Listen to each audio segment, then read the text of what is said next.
Sebelumnya kuasa hukum Peggy menyebut dalam kasus pembunuhan Vina dan Eki, polisi salah sasaran atau error in persona. Peggy Setiawan yang ditangkap dan ditetapkan sebagai tersangka saat ini bukanlah Peggy Peron. Bahwa ironisnya terhadap seluruh surat tersebut di atas dikeluarkan oleh termohon sangatlah keliru, salah orang, error in persona atau salah sasaran.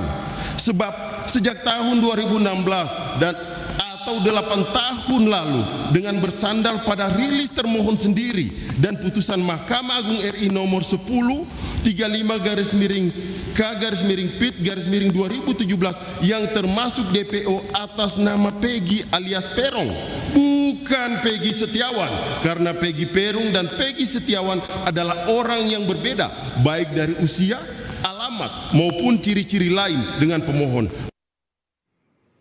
Polisi meyakini Peggy Setiawan adalah Peggy Peron. Dalam sidang pra-peradilan, polisi mengungkap keterangan sejumlah saksi yang menyebut Peggy Setiawan memiliki nama panggilan Peron. Bahwa saksi kenal dengan orang yang bernama saudara Peggy karena satu daerah, sering lewat ke rumah saksi dan sering nongkrong di SMP 11 Kesambi.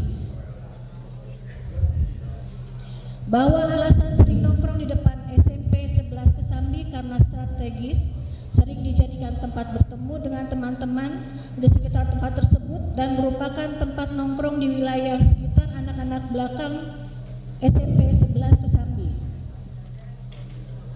Selain mengetahui saudara Peggy alias Peggy Setiawan, saksi juga mengetahui bahwa saudara Peggy memiliki nama panggilan lain yaitu Peron. 13.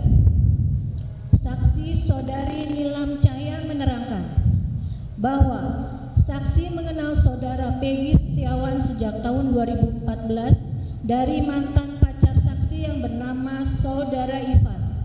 Saksi mengenalnya di tempat berkumpul atau nongkrongnya di pintu masuk kantor Berita Rakyat Cirebon di Jalan Saladara, Karya Mulia, Kesambi, Kota Cirebon, dan saksi menjelaskan bahwa nama panggilan saudara Peggy Setiawan yang saksi ketahui adalah Peron.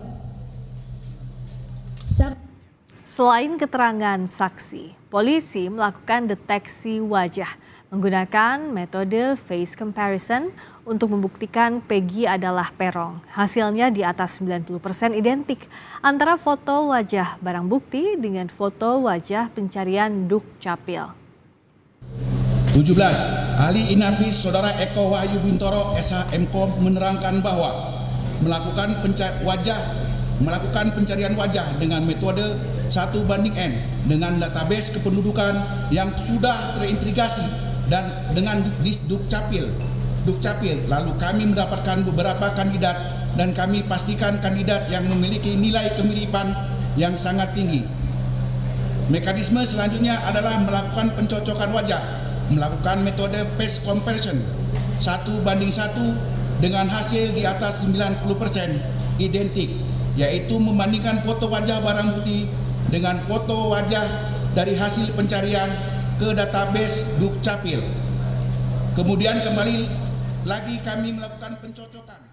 Apakah dalil-dalil tim hukum Polda Jawa Barat bisa meyakinkan hakim? Di sidang pra-peradilan hari ini kita ulas bersama pengacara Peggy Setiawan, ada Tony RM yang sudah bergabung serta mantan Kabar Eskrim Komjen Pol Purnawirawan Arief Sulistyo. Selamat malam Pak Arief juga Mas Tony. Selamat malam Priscila. Ya. Selamat malam, saya ke Mas Tony dulu. Mas Tony, tadi kalau dari tim hukum Polda Jawa Barat menekankan bahwa tidak ada yang namanya error in persona seperti yang didalilkan oleh pemohon, dikatakan bahwa Peggy alias Peron yang dimaksud adalah Peggy Setiawan. Apa bantahan dari Anda? Ya, yang disampaikan dalam jawaban termohon penyidik Polda Jawa Barat bahwa setelah dilakukan pencarian, dicocokkan, yaitu kan ngambil foto tahun 2016. Ngambil foto Peggy Setiawan tahun 2016, ya. Kemudian ditanyakan kepada saksi, kemudian dicocokkan ke Dukcapil. Ya memang benar kalau foto yang diambil itu adalah Peggy Setiawan. Wong ngambilnya juga dari rumah Peggy Setiawan, bukan ngambil di pasar kan gitu. Foto yang Nah, bersama saudara itu yang dimaksud ya, Mas Tony ya, kalau foto ini ya? artinya itu kan identik Peggy Setiawan yang memang Peggy Setiawan. Tetapi ya dalam jawaban penyidik Polda Jawa Barat tadi ya tidak ada satupun alat bukti ya yang didapat secara scientific crime investigation ya, misalnya sidik jari dari barang bukti yang sudah disita sejak 2016 yang tertuang dalam putusan pengadilan ya, misalnya di situ ada bambu ya, tidak pernah ada digali dari sidik jari bahwa itu adalah sidik jarinya PS. Kemudian tidak ada tes DNA kalau memang itu sperma ada. Kemudian PS juga misalnya ikut menyetubuhi. Nah, kemudian tidak ada rekaman CCTV. Jadi PS berada di lokasi ya. Ini hanya keterangan AF ya, di mana hanya keterangan AF dan Sudirman, di mana AF hanya melihat jarak dari 100 meter, kemudian tidak mampu mengidentifikasi, dan AF menjelaskan bahwa itu adalah Peggy Setiawan dengan motor smash. Itu setelah ditangkap dicocok-cocokkan. Kemudian Sudirman ya, Sudirman yang memberikan penjelasan bahwa yang ada di lokasi adalah Peggy Setiawan dengan menggunakan sepeda motor warna pink, warna ungu, smash ya. Tetapi ketika jawaban selanjutnya, ketika ditanya, Sudirman itu masih mengingat-ingat. Seingat saya, ada tato di tangan. Seingat saya, ini ciri-cirinya. Nah, artinya begini, Sudirman sebagai pelaku tindak pidana, sebagaimana putusan tahun 2016, tidak perlu mengingat-ingat. Oh, ini benar orangnya, kan gitu harusnya. Itu artinya, ya, jawaban yang disampaikan itu dengan alat buktinya itu hanya saksi, ya, dari Sudirman dan dari AF ya, kami melihat itu tidak ada alat bukti yang scientific evidence ya, sehingga itu hanya keterangan-keterangan pengakuan-pengakuan saja. Yang lebih lucu lagi ya, nanti ya pada saat pembuktian dari pihak termohon, alat bukti yang digunakan oleh termohon penyidik Polda Jawa Barat untuk menetapkan tersangka, tetapi alat bukti itu tidak mau dihadirkan di persidangan saat pembuktian dari pihak termohon. Padahal saksi itu ingin kami uji ya, apakah keterangan AF, apakah keterangan Sudirman benarkah ya mengatakan seperti yang disebutkan, yang dipaparkan dalam jawaban termohon tadi.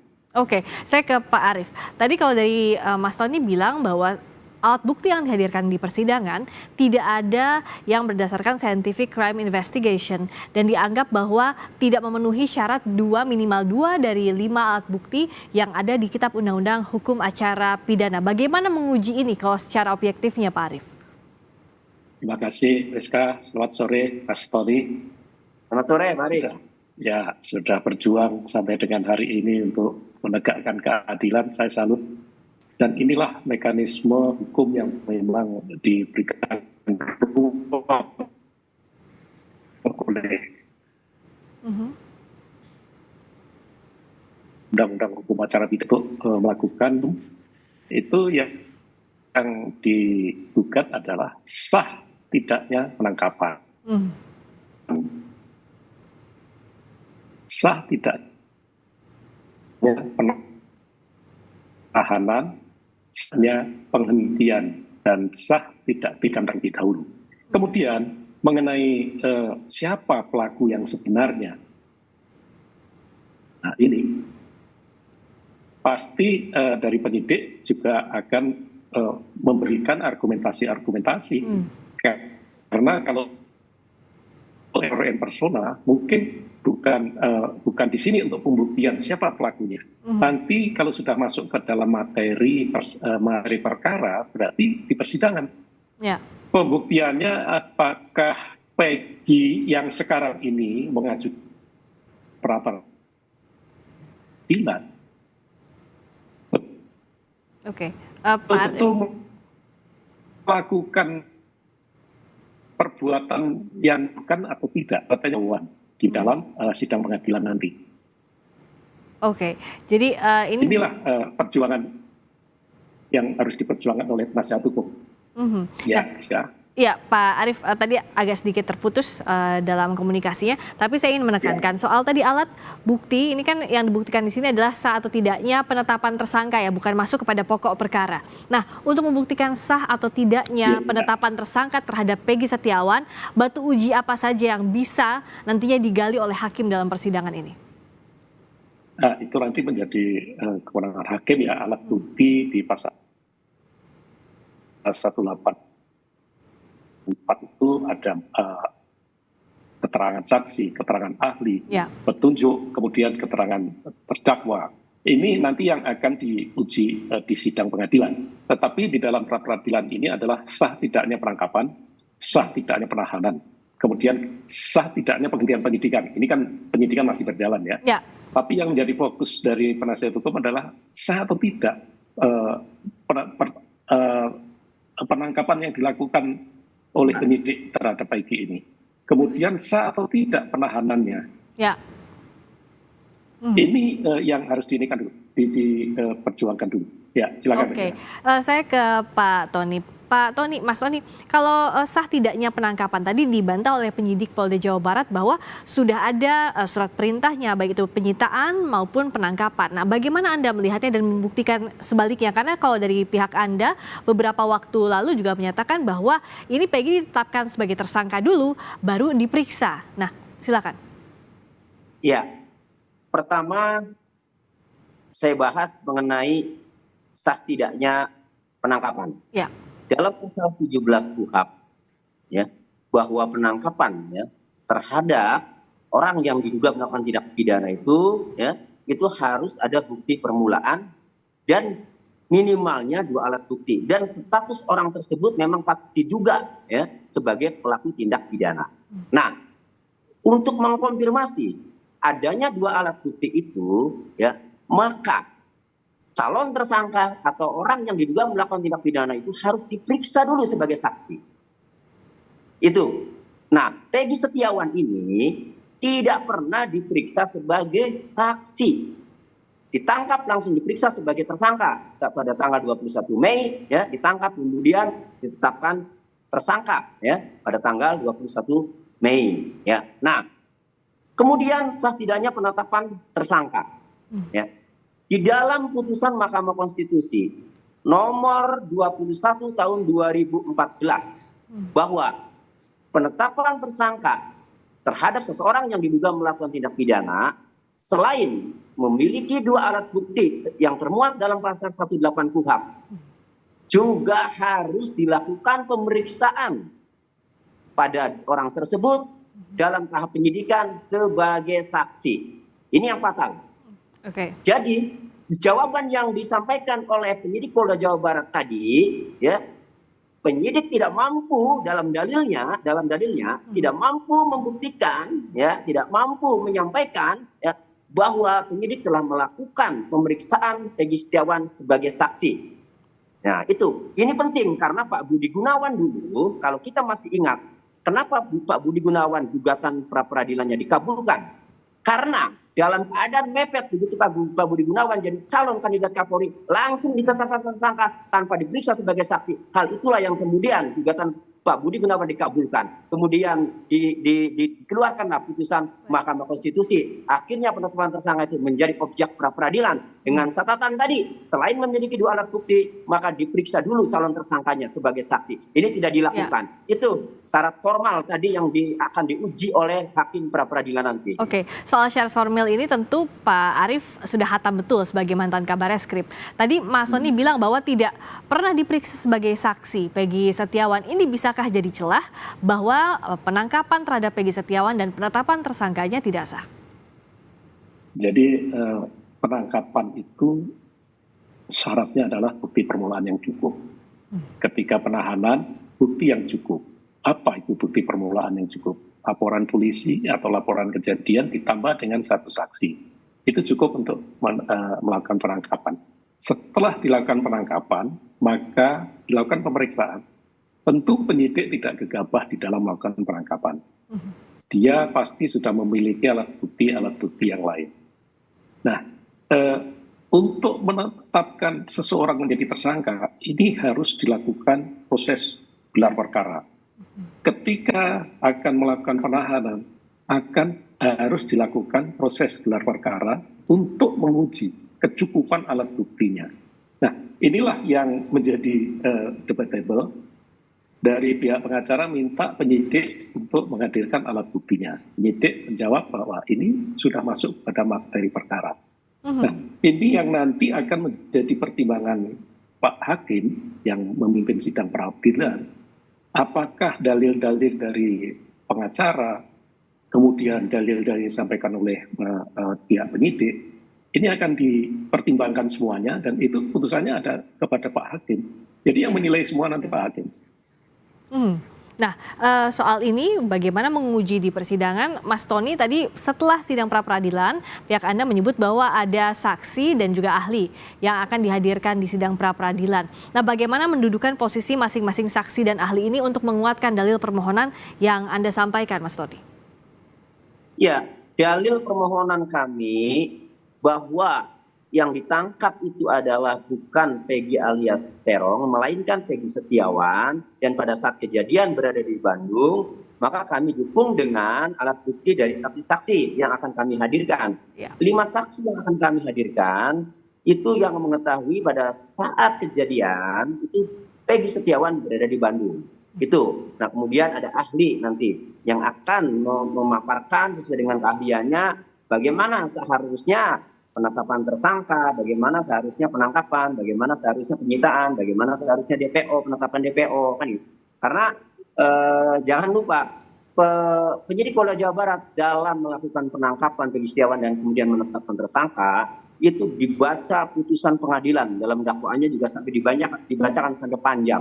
Artinya penangkapan Peggy Setiawan, penetapan tersangka Peggy Setiawan berawal dari putusan pengadilan dan muncul DPO. Sehingga apakah DPO yang dikeluarkan pada tanggal 15 September 2015 ya, apakah sah atau tidak? Nah, jadi itu nanti akan dilihat oleh ahli, akan memaparkan penetapan DPO sah atau tidak. Kalau penetapan DPO-nya itu tidak sah, maka berarti orang ini bukan DPO. Meskipun ada putusan pengadilan, tidak serta-merta ya kemudian langsung ditangkap. Penyidik harus mengeluarkan surat keputusan atau surat ketetapan dulu, terutama ketetapan tersangka. Baru kemudian ditindaklanjuti dengan pemanggilan. Kalau tidak bisa dipanggil, tidak ada keberadaannya dipanggil 2 kali, baru ditetapkan DPO. Jadi tidak dilakukan.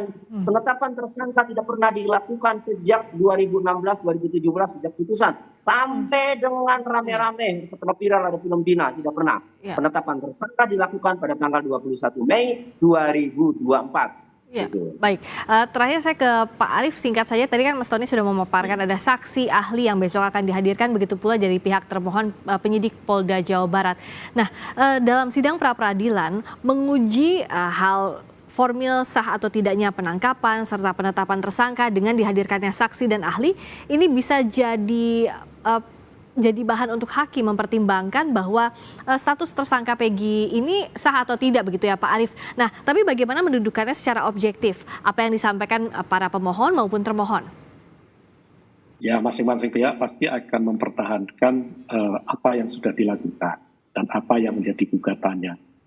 Mau mendatangkan saksi ahli, mau mendatangkan alat bukti, dan itulah upaya yang dilakukan oleh penasihat hukum dari pihak Peggy. Begitu juga dari Polda Jawa Barat. Semua nanti akan diperhitungkan atau dipertimbangkan oleh hakim. Sehingga kita tinggal menunggu aja apa keputusannya Pak Hakim. Yakinlah bahwa Pak Hakim akan memutuskan dengan adil. Ya. Dan seperti ada gium yang sudah kita kenal, daripada lebih baik untuk melepaskan 1.000 orang bersalah daripada menahan 1 orang yang tidak bersalah, itu ya Pak Arief. Ini yang akan diuji di sidang. Itu landasan moral itu. Ya, dan ini yang harus dipegang karena keadilan harus ditegakkan. Dan Mas Tony juga ditunggu besok saksi serta ahli yang dihadirkan di persidangan pra-peradilan Peggy Setiawan. Terima kasih atas waktunya Mas Tony RM, pengacara Peggy Setiawan. Terima kasih Komjen Pol Purnawirawan Arief Sulistianto, mantan Kabareskrim Polri. Terima kasih, selamat malam.